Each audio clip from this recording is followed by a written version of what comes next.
Hey YouTube, today's video is about the propane tank install in my step van. But before I get into that, I want to talk about something I've seen in a lot of builds and a lot of videos.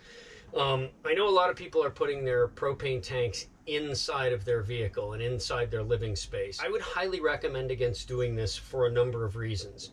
For starters, it's completely illegal. It violates the federal regulations regarding motor coaches and RVs. And the reason for that is because if you have a tank inside a vehicle and it leaks, the gas is going to fill up inside the vehicle, and if there's an ignition source, i.e. a spark, something electrical kicks on, your heater, you could actually blow the thing up.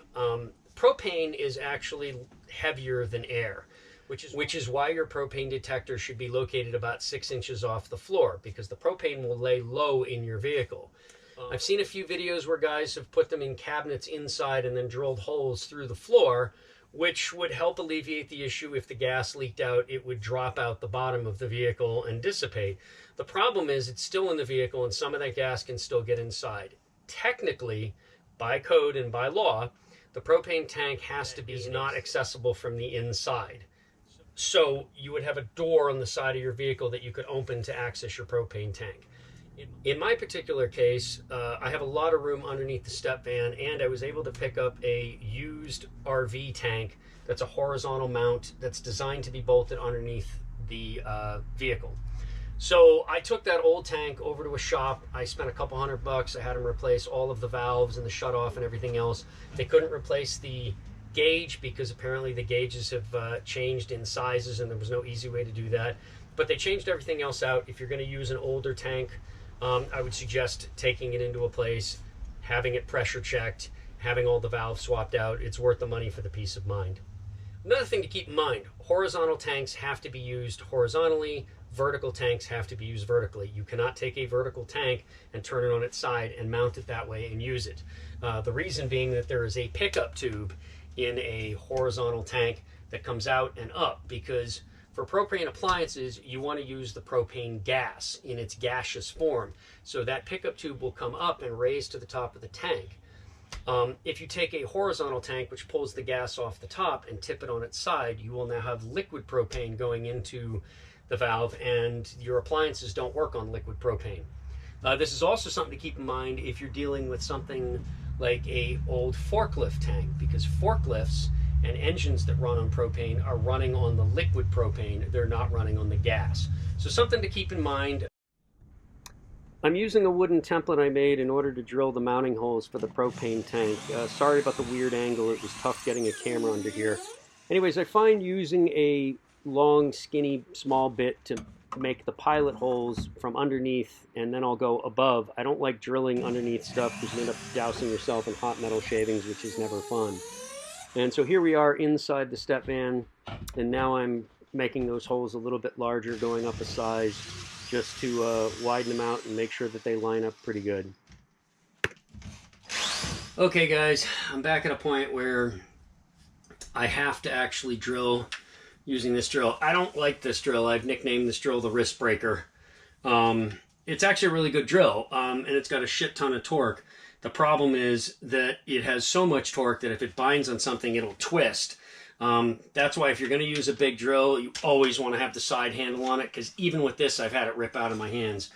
I prefer my small drill, but when it comes to larger bits, this has the large style chuck that can handle 1/2-inch bits, so I have no choice. I have to use this. But yeah, this is the kind of one of those tools that I'm glad I have, but I only use it sparingly because honestly, it's kind of dangerous. I've tweaked myself pretty good with it a few times, and pretty much everybody I know who has one of these tells me the same thing. So I don't feel too bad, but it's a very torquey, very strong drill. So something to keep in mind. All right, let's start drilling. Okay, holes are drilled. I'm going to drop my bolts through.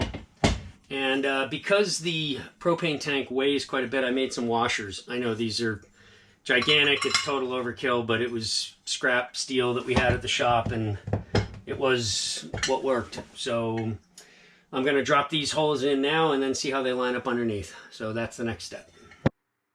So it turns out a couple of the mounting bolts were actually hitting the ribs here that make up the floor of the step van. So I'm notching these with a cutting wheel on a grinder. And these are structural ribs that support the floor, but there's so many of them that making a small notch in one or two is not going to be an issue. I would not want to cut a whole bunch of notches in them. Now, once I cut the vertical notches, all I got to do is grab them with a pair of pliers, and they should snap right off. Because it's aluminum, it's a soft metal, and they'll break clean. So these ribs on my vehicle were both T or L shaped. But once I made the vertical cuts, they were easy to snap. Okay, so I made these steel plates to span this. Now these could have been turned either way, but it's fine that they're going this way, as long as they span two of these, because otherwise the bolt would come through, it would grab this, and it would try to pull that whole thing up, and this would end up bumping into the bottom of these. So that's why I put those plates in. So my valves and stuff are here, and of course this piece is a shield to protect that, so I need to cut a hole through here. Fortunately, I have the right piece. This door that I salvaged off of the trash toy hauler actually will work perfectly. I've just got to figure out exactly where it goes. So the best way to do that is take a peek under, and my gauge is here, and my shutoff valve is over here. So pretty much anywhere in here works. The door is actually a little bigger than I need, but who cares? Gives a little more room when they're filling it up because the filler thing is in here. And the nice thing is it allows me to lock it. So what I did was I made a template.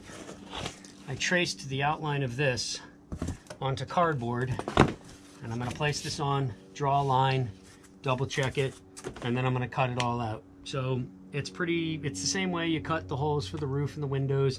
I'm going to probably end up measuring this like 3 or 4 times and checking and double checking. I also made this template a little smaller than that because I want it to fit in snug, so I'll end up cutting it, and when it doesn't fit, I'll kind of carve and trim until it pops in. And I want a snug fit though, because once I overcut it, I'm kind of stuck with it. So yeah, it should work fine. So here we go.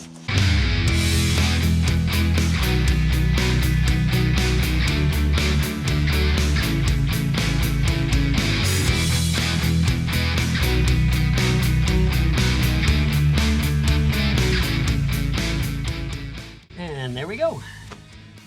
I'll clean this up at some point. I'll probably tape it off and paint it. I may end up painting the whole truck. Probably not. I'll probably just touch up the spots that need it. I don't really care.